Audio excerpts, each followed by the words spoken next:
bên kia là gần tôi không đâu ý buồn đèn ta đèn gần tôi không đèn gần đèn mà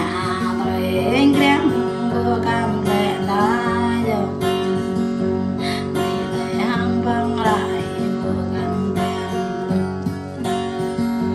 làm lại bỏ trăng đôi làm ta dòng người ấy gần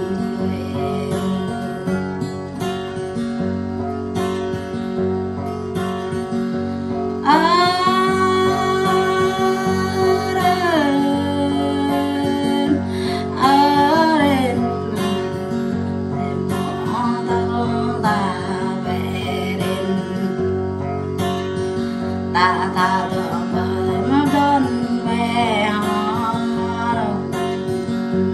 đôi nằm về bụi đại năm đôi đeo dòng đại năm lại vì nè tô mà đập mây cái bay là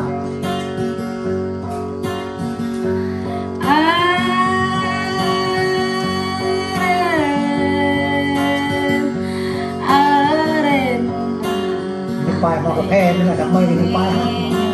hát đã có em màu cà phê này à già không to về